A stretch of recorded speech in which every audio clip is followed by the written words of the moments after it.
Hello, this webinar is titled The Pilgrim Story, the Mayflower Compact, and American Civil Covenant.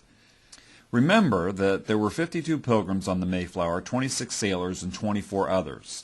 Their official papers were for Virginia, not for Massachusetts. So some of the sailors and others indicated that they were going to do as they pleased once on shore, that there was no official authority over them at this location. This was very concerning to the Pilgrims and to others that didn't have these sentiments. Well, it turns out that the Pilgrims back in 1606, because of persecution in England, had to practice self-government at a congregation level. They established a spiritual covenant, a religious covenant, a self-governing church according to the ordinances of God, where they elected their own leaders, and so they had some experience in self-government. Well, their pastor, John Robinson, gives them some good advice in this area. He says, first deal with your relationship with God and one another, i.e. practice religious liberty.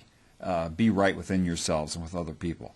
Second, this sets the atmosphere for civil liberty. He goes on, whereas you are to become a body politic, administering among yourselves civil government, and are furnished with persons of no special eminence above the rest, i.e. there's no lords or people of title that have traveled over here, you're all equals, from whom you will elect some to the office of government, let your wisdom and godliness appear. So choose people that are capable and full of character to be your civil leaders, and things will go well with you.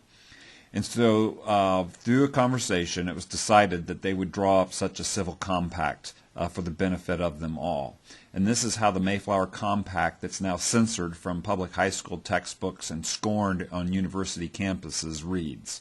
Having undertaken this voyage for the glory of God, the advancement of the Christian faith, the honor of king and country, in the name of God and one another, we covenant and combine ourselves together as a civil body politic for our better ordering and preservation, for the furtherance of the ends aforesaid, that is, those three things at the top that are now censored from public high school textbooks and scorned in colleges.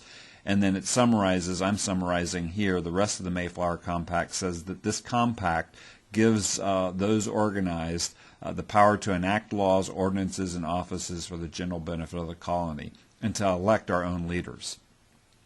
This aligns with ancient wisdom from the book of Exodus, but select capable men from all the people, men who fear God, are trustworthy men who hate dishonest gain, and let them rule over you, or serve you as your rulers, is more accurately said.